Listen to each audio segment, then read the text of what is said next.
Hello friends, how are you. G K 2020 YouTube channel की NCERT video series में आप सभी दोस्तों का हार्दिक स्वागत है। आज के इस वीडियो में हम कक्षा 7 की एनसीईआरटी की जियोग्राफी की टेक्स्ट बुक जिसका नाम है हमारा पर्यावरण, और दोस्तों यह टेक्स्ट बुक में चौथा अध्याय है वायु, और वायु अध्याय में पेज नंबर 23 से 26 पर जो इंफॉर्मेशन दी है उनको बेस बनाते हुए तकरीबन 15 से 16 एमसीक्यू क्वेश्चन शामिल करते हुए हमने यह वीडियो तैयार किया है। यह वीडियो आप लास्ट तक देखें। लास्ट में कमेंट सेक्शन में जरूर बताना कि आपको यह वीडियो कैसा लगा, और हमारी यह जियोग्राफी की वीडियो सीरीज आप देख लीजिए तो आपकी जो बेसिक कंसेप्ट है जो जियोग्राफी से रिलेटेड है वो क्लियर हो जाएगी। तो चलिए स्टार्ट करें। हमारा पर्यावरण कक्षा 7 की एनसीईआरटी की जियोग्राफी की टेक्स्ट बुक चौथा अध्याय है वायु, और दोस्तों यह अध्याय का हमारा दूसरा पार्ट है।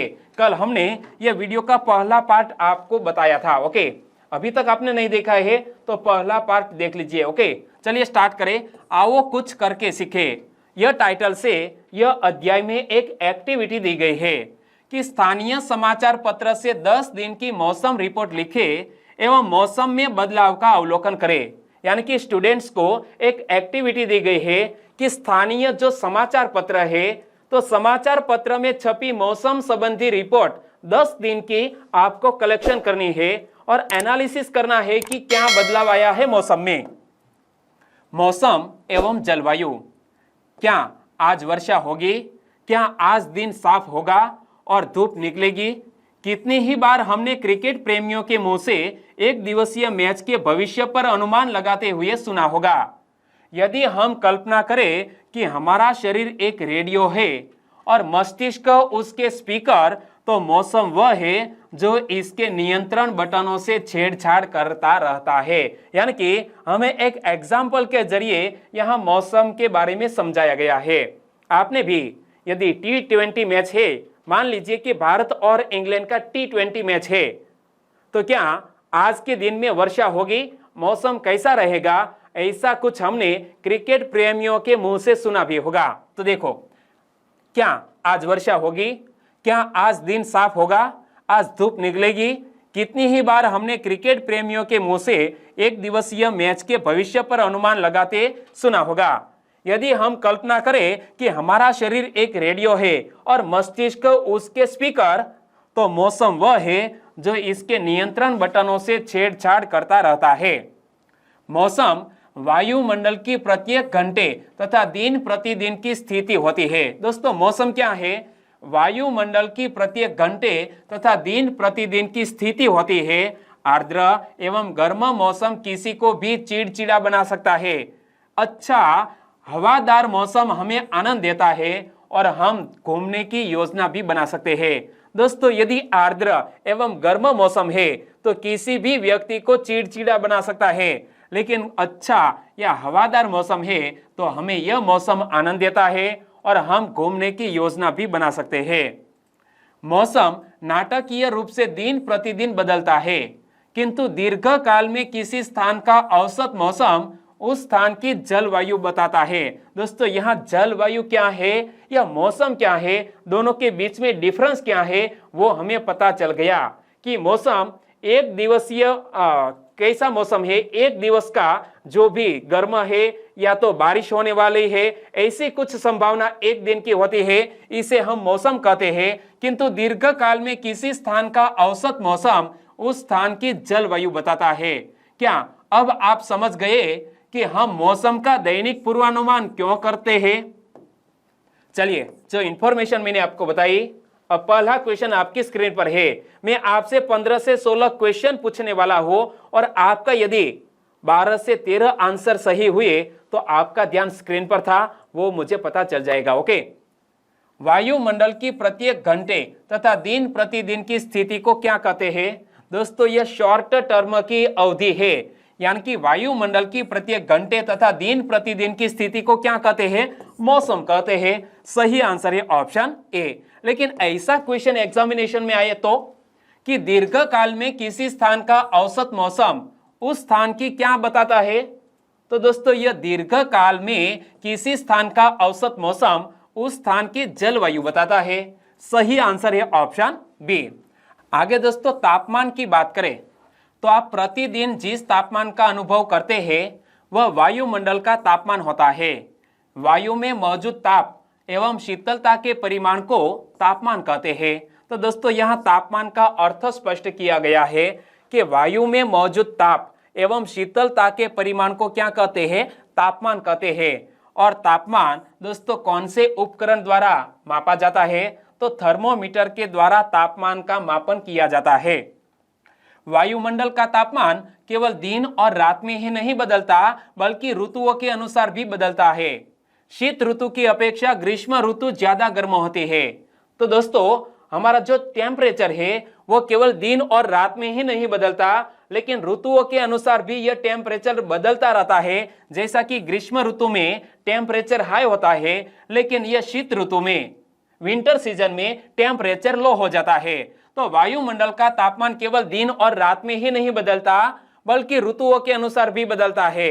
शीत ऋतु की अपेक्षा ग्रीष्म ऋतु ज्यादा गर्म होती है, आपने भी महसूस किया होगा। चलिए इस क्वेश्चन का आंसर बताइए। वायु में मौजूद ताप एवं शीतलता के परिमाण को क्या कहते हैं? तो वायु में मौजूद ताप एवं शीतलता के परिमाण को तापमान कहते हैं, टेम्परेचर कहते हैं। सही आंसर है ऑप्शन बी। आतपन एक महत्वपूर्ण कारक है जो तापमान के वितरण को प्रभावित करता है। सूर्य से आने वाली वह ऊर्जा जिसे पृथ्वी रोक लेती है आतपन कहलाती है। तो आतपन का अर्थ यहाँ दिया गया है कि सूर्य से आने वाली वह ऊर्जा जिसे पृथ्वी रोक लेती है आतपन कहलाती है। आतपन यानी कि सूर्यातप।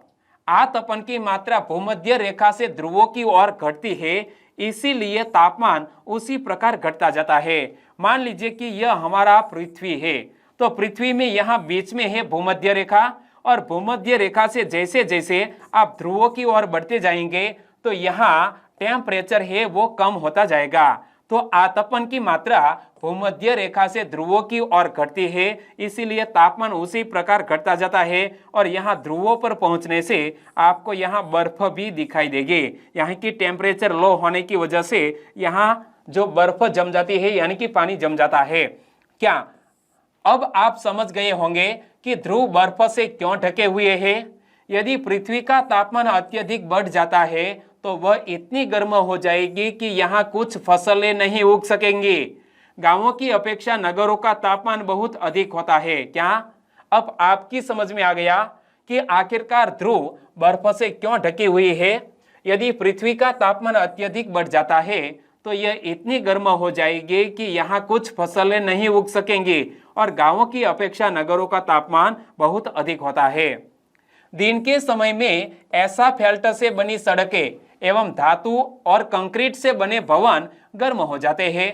रात के समय यह ऊष्मा मुक्त हो जाती है। क्या दिन के समय में एस्फाल्ट से बनी सड़कें एवं धातु और कंक्रीट से बने भवन गर्म हो जाते हैं, रात के समय यह ऊष्मा मुक्त हो जाती है और नगर के भीड़ वाले ऊंचे भवन गर्म वायु को रोक लेते हैं। क्या या नगर के जो भीड़ वाले ऊंचे भवन है यानी कि बहुत से मंजिले वाली इमारतें हैं वह गर्म वायु को रोक लेती है, जिससे नगरों का तापमान बढ़ जाता है। आंसर बताइए। सूर्य से आने वाली वह ऊर्जा जिसे पृथ्वी रोक लेती है क्या कहलाती है? सूर्य से आने वाली वह ऊर्जा जिसे पृथ्वी रोक लेती है क्या कहलाती है? तो वह आतपन कहलाती है। सही आंसर है ऑप्शन ए। एक और क्वेश्चन, नगरों का तापमान क्यों बढ़ जाता है? बताइए, नगरों का तापमान क्यों बढ़ जाता है? तो इसके पीछे की वजह मैंने आपको बताई कि नगर के भीड़ वाले ऊंचे भवन गर्म वायु को रोक लेते हैं। तो सही आंसर है ऑप्शन बी। नगर के भीड़ वाले ऊंचे भवन गर्म वायु को रोक लेते हैं, इसीलिए नगरों का तापमान बढ़ जाता है। सही आंसर ऑप्शन बी। आगे क्या आप जानते हैं, यह टाइटल के जरिए कुछ ऐसी इंफॉर्मेशन दी गई है वो जी के रिलेटेड है। तो पढ़िए कि तापमान को मापने की मानक इकाई डिग्री सेल्सियस है। क्या टेम्परेचर को किस इकाई में मापा जाता है? डिग्री सेल्सियस में मापा जाता है। और इसका आविष्कार एंडरसन सेल्सियस ने किया था। क्या यह थर्मोमीटर का आविष्कार किसने किया था? एंडरसस सेल्सियस ने किया था, सॉरी थर्मोमीटर का नहीं, लेकिन यह टेम्परेचर मापने की जो इकाई है उनका आविष्कार एंडरसस सेल्सियस ने किया था। और सेल्सियस पैमाने पर जल 0 डिग्री सेल्सियस पर जमता है, यानी कि 0 डिग्री सेल्सियस पर यह जल बर्फों में कन्वर्ट हो जाता है एवं 100 डिग्री सेल्सियस पर उबलता है, यानी कि जो हमारा जल है वो वाष्प हो जाता है, उबलने लगता है। ओके, तो यह अच्छी इंफॉर्मेशन है, एक बार फिर से पढ़ लीजिए। आगे मैं 2 से 3 क्वेश्चन आपको पूछने वाला हूं कि तापमान को मापने की मानक इकाई डिग्री सेल्सियस है। इसका आविष्कार किसने किया है? एंडरसस सेल्सियस ने किया था। सेल्सियस पैमाने पर जल 0 डिग्री सेल्सियस पर जमता है एवं 100 डिग्री सेल्सियस पर उबलता है।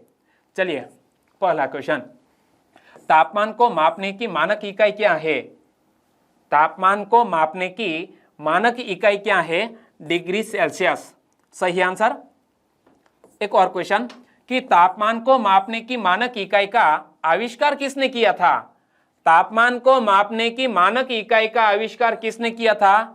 तो नाम मैंने आपको बताया, क्या नाम था? Saunders Celsius. गलत यार, एंडरसस सेल्सियस ने यह इकाई का आविष्कार किया था। तो सही आंसर है ऑप्शन सी, सही आंसर एंडरसस सेल्सियस। पानी कितने सेल्सियस पर उबलता है? पानी कितने सेल्सियस पर उबलता है? 100 डिग्री सेल्सियस पर पानी उबलता है और 0 डिग्री सेल्सियस पर पानी बर्फ में कन्वर्ट हो जाता है। सही आंसर ऑप्शन बी। क्या आप जानते हैं यह टाइटल से कुछ और भी इंफॉर्मेशन दी गई है कि यह जानकर आपको आश्चर्य होगा कि पृथ्वी सूर्य की ऊर्जा के 20 करोड़ भाग का केवल 1 भाग यानी कि 2 अरबवा भाग ही प्राप्त करती है। तो मान लीजिए कि हमारी पृथ्वी सूर्य की ऊर्जा का केवल 2 अरबवा हिस्सा ही प्राप्त करती है, फिर भी इतनी हमें गर्म लगती है। तो क्या 5 या 10 अरबवा हिस्सा यदि प्राप्त करे तो क्या होगा? तो मतलब यह सॉरी दोस्तों, यह 50 लाख प्रतिशत हिस्सा ऊर्जा का हमारी पृथ्वी प्राप्त करती है, तो रहने योग्य नहीं रहेगी हमारी पृथ्वी। यह जानकर आपको आश्चर्य होगा कि पृथ्वी सूर्य की ऊर्जा के 20 करोड़ भाग का केवल 1 भाग ही प्राप्त करती है। आगे दोस्तों 4 शब्दावली दी गई है और चारों शब्दावलियों को आपकी समझ में होना चाहिए, यानी कि अर्थ स्पष्ट कर लेना है कि तापमापी जिसे हम थर्मोमीटर कहते हैं, तो तापमापी यह उपकरण कौन से उपयोग में आता है? तापमान मापता है तापमापी।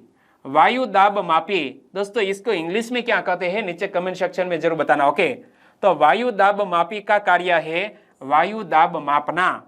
वर्षा मापी का कार्य है वर्षा की मात्रा मापना। और वात दिग्दर्शी पवन की दिशा दर्शाता है। क्या? यह वात दिग्दर्शी इमेज आप देख सकते हैं जो पवन की दिशा दर्शाता है। और यहाँ पर सभी दोस्तों उपकरण यानी कि इंस्ट्रूमेंट देख सकते हैं, वेदर इंस्ट्रूमेंट्स है और इसका इस्तेमाल क्या होता है वो आपको समझ में आ गया होगा। तापमापी यहाँ पर देख सकते हैं, तापमापी तापमान मापता है, वायु दाब मापी वायु दाब मापता है, वर्षा मापी वर्षा की मात्रा मापता है और वात दिग्दर्शी पवन की दिशा दर्शाता है। और दोस्तों यह टेक्स्ट बुक में चित्र 4.3 यह मौसम की जानकारी के लिए यंत्र, इसकी इमेज भी यहाँ हमारी टेक्स्ट बुक में दी गई है। चलिए अब सही जोड़ सुमिलित कीजिए। किसको मैं किसके साथ जोड़ू बताइए? तापमापी क्या मापता है? तापमान। तो पहले को हमने जोड़ दिया 4 के साथ। वायु दाब मापी पता चल गया, वायु दाब मापता है। वर्षा मापी वर्षा की मात्रा मापता है और वात दिग्दर्शी पवन की दिशा दर्शाता है। तो इसी तरह सही जोड़ आपको सुमिलित करनी है। आगे वायु दाब की बात करें, यह जानकर आपको आश्चर्य होगा कि वायु हमारे शरीर पर उच्च दाब के साथ बल लगाती है। दोस्तों यह वायु हमारे शरीर पर उच्च दाब के साथ बल लगाती है, लेकिन हमारे शरीर पर फिर भी असर क्यों नहीं होता? किंतु हम इसका अनुभव नहीं करते हैं। यह इसीलिए होता है क्योंकि वायु का दाब हमारे ऊपर सभी दिशाओं से लगता है और हमारा शरीर विपरीत बल लगाता है। यानी कि हमारे शरीर पर वायु का दाब तो आता है, लेकिन हमारे भीतरी शरीर में से भी दोस्तों ऑपोजिट साइड में बल लगता है। इसीलिए हमें यह बाहरी दाब का कोई असर नहीं होता। तो यह जानकर आपको आश्चर्य होगा कि वायु हमारे शरीर पर उच्च दाब के साथ बल लगाती है, किंतु हम इसका अनुभव नहीं करते हैं। यह इसीलिए होता है क्योंकि वायु का दाब हमारे ऊपर सभी दिशाओं से लगता है और हमारा शरीर विपरीत बल लगाता है।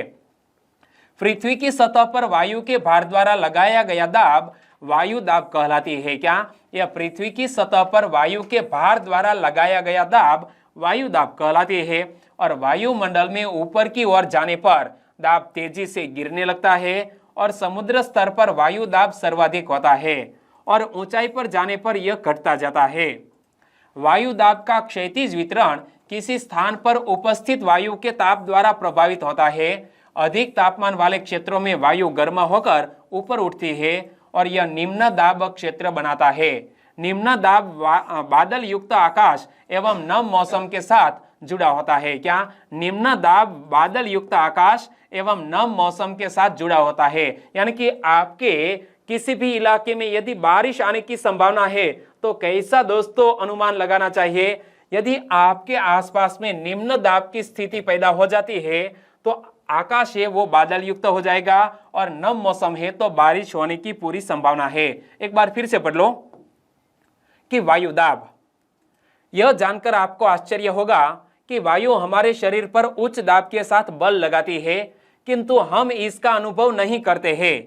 यह इसीलिए होता है क्योंकि वायु का दाब हमारे ऊपर सभी दिशाओं से लगता है और हमारा शरीर विपरीत बल भी लगाता है।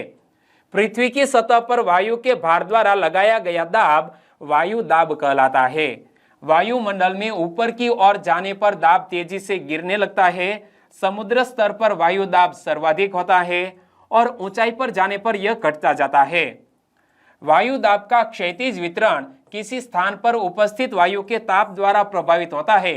अधिक तापमान वाले क्षेत्रों में वायु गर्म होकर ऊपर उठती है और यह निम्न दाब क्षेत्र बनाता है।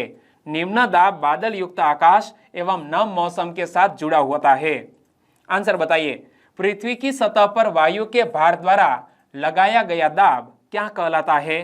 तो पृथ्वी की सतह पर वायु के भार द्वारा लगाया गया दाब क्या कहलाता है? यह वायु दाब कहलाता है। सही आंसर है ऑप्शन ए। और कम तापमान वाले क्षेत्रों की वायु ठंडी होती है। क्या? कम तापमान वाले क्षेत्रों की वायु ठंडी होती है और इसके फलस्वरूप यह भारी होती है और भारी वायु निम्नजीत होकर उच्च दाब क्षेत्र बनाती है।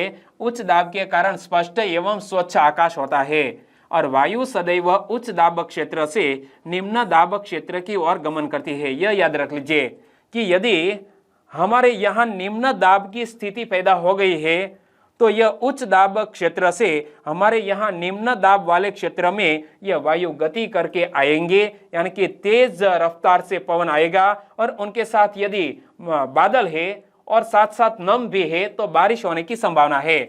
तो कम तापमान वाले क्षेत्रों की वायु ठंडी होती है, इसके फलस्वरूप यह भारी होती है। भारी वायु निम्नजीत होकर उच्च दाब क्षेत्र बनाती है। उच्च दाब के कारण स्पष्ट एवं स्वच्छ आकाश होता है। वायु सदैव उच्च दाब क्षेत्र से निम्न दाब क्षेत्र की ओर गमन करती है। आंसर बताइए, पृथ्वी की सतह पर वायु के भार द्वारा लगाया गया दाब क्या कहलाता है? तो पृथ्वी की सतह पर वायु के भार द्वारा लगाया गया दाब क्या कहलाता है? यह कहलाता है वायु दाब। एक और क्वेश्चन कि वायु सदैव कैसे गमन करती है? वायु सदैव कैसे गमन करती है? तो दोस्तों उच्च दाब वाले क्षेत्र से निम्न दाब वाले क्षेत्र की तरफ गमन करती है। तो ऐसा कहां पर लिखा गया है? उच्च दाब क्षेत्र से निम्न दाब क्षेत्र की ओर वायु गमन करती है। तो सही आंसर बनता है ऑप्शन डी। क्या आप जानते हैं, एक और जानकारी दी गई है कि क्या आप जानते हैं कि चांद पर वायु नहीं है, अतएव वहां वायु दाब भी नहीं है। चांद पर वायु नहीं है, अतएव वहां वायु दाब भी नहीं है। और अंतरिक्ष यात्री, इमेज आप देख सकते हैं, अंतरिक्ष यात्री जब चांद पर जाते हैं तो वे विशेष रूप से सुरक्षित हवा से भरी हुई अंतरिक्ष पोशाक पहनते हैं। दोस्तों अंतरिक्ष यदि चांद पर जाते हैं तो वह विशेष रूप से सुरक्षित हवा से भरी हुई अंतरिक्ष पोशाक पहनते हैं। ऐसा क्यों? तो यदि वे इस अंतरिक्ष पोशाक को न पहने तो अंतरिक्ष यात्रियों के शरीर के द्वारा विपरीत बल लगने के कारण उनकी रक्त शिराएं फट सकती है। दोस्तों बाहर से कोई बल नहीं लग रहा है और ऐसी अंतरिक्ष वाली पोशाक नहीं पहनी है तो क्या होगा, तो हमारे भीतर में से दोस्तों ऐसा बल लगेगा कि हमारी जो भीतर की जो स्नायु है यानी कि रक्त शिराएं है वो फट जाती है। तो यदि इस अंतरिक्ष यात्री पोशाक को न पहने तो अंतरिक्ष यात्रियों के शरीर द्वारा विपरीत बल लगने के कारण उनकी रक्त शिराएं फट सकती है, जिससे अंतरिक्ष यात्री रक्त स्रावित हो सकते हैं। आगे पवन की बात करें तो उच्च दाब क्षेत्र से निम्न दाब क्षेत्र की ओर वायु की गति को पवन कहते हैं। पवन का अर्थ स्पष्ट किया गया है कि पवन किसको कहते हैं। पवन हमें दिखाई तो नहीं देता लेकिन हम महसूस कर सकते हैं कि उच्च दाब क्षेत्र से निम्न दाब क्षेत्र की ओर वायु की गति को पवन कहते हैं। आप पवन को काम करते देख सकते हैं जब यह सड़क पर गिरी पत्तियों को उड़ाती अथवा तूफान के समय पेड़ों को उखाड़ देती है। तो आपने भी देखा होगा कि यदि मानसून की सीजन में बहुत से चक्रवात आते हैं जिसकी वजह है यह पवन की रफ्तार यानी कि तेज वायु की रफ्तार से यह पेड़ उखड़ जाते हैं, तो यह हमें महसूस होता है कि पवन है। तो उच्च दाब क्षेत्र से निम्न दाब क्षेत्र की ओर वायु की गति को पवन कहते हैं। आप पवन को काम करते देख सकते हैं जब यह सड़क पर गिरी पत्तियों को उड़ाती अथवा तूफान के समय पेड़ों को उखाड़ देती है। कभी कभी जब पवन धीरे बहती है तो आप इसे महीन धूल या धुएं को उड़ाते देख सकते हैं। कभी कभी पवन इतनी तेज होती है कि इसके विपरीत दिशा में चलना कठिन हो जाता है। आपने अवश्य अनुभव किया होगा कि तेज पवन में छाता लेकर चलना आसान नहीं है। दोस्तों आपने महसूस किया होगा कि तेज पवन में छाता लेकर चलना संभव नहीं है। 3 अन्य उदाहरण सोचिए जब तेज पवन के कारण आपके लिए समस्या उत्पन्न हुई हो, यानी कि 3 ऐसे एग्जाम्पल आप सोचिए कि पवन के कारण आपको समस्या पैदा हो गई हो। आंसर बताइए। उच्च दाब क्षेत्र से निम्न दाब क्षेत्र की ओर वायु की गति को क्या कहते हैं? तो यह उच्च दाब क्षेत्र से निम्न दाब क्षेत्र की ओर वायु की गति को पवन कहते हैं। सही आंसर है ऑप्शन ए। और पवन को मुख्यतः 3 प्रकारों में विभाजित किया जा सकता है। क्या? पवन को मुख्य 3 प्रकारों में विभाजित किया जाता है। पहला प्रकार है स्थायी पवने। तो स्थायी पवने किसको कहते हैं?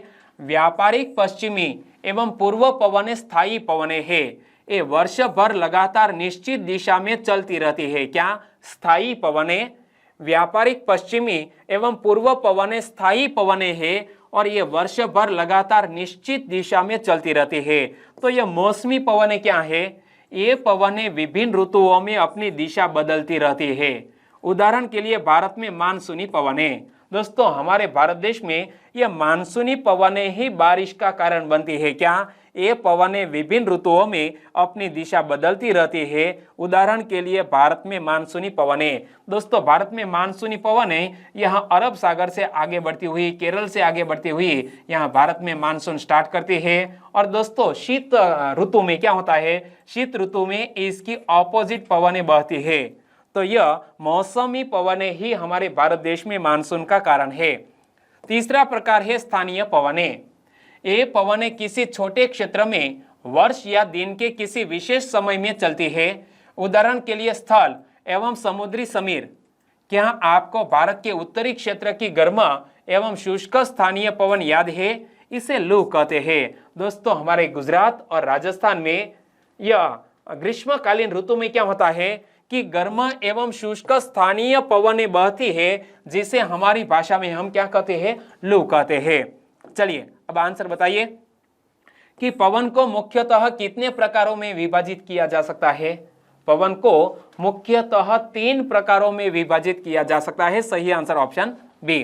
कौन से पवन विभिन्न ऋतुओं में अपनी दिशा बदलती रहती है? विभिन्न ऋतुओं में अपनी दिशा बदलती रहती है ऐसे पवन क्या कहलाते हैं? मौसमी पवन कहलाते हैं। भारत के उत्तरी क्षेत्र की गर्म एवं शुष्क स्थानीय पवन को क्या कहते हैं? तो हमारे भारत के उत्तरी क्षेत्र की गर्म एवं शुष्क स्थानीय पवन को लू कहते हैं।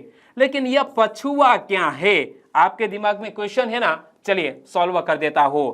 क्या आप जानते हैं इसके जरिए हमें पछुआ का अर्थ स्पष्ट किया गया है कि पवन का नाम उसके आने की दिशा के आधार पर निर्धारित होता है। क्या पवन का नाम उसके आने की दिशा के आधार पर निर्धारित होता है। उदाहरण के लिए पश्चिम से आने वाली पवन को पश्चिमी पवन यानी कि पछुआ कहते हैं।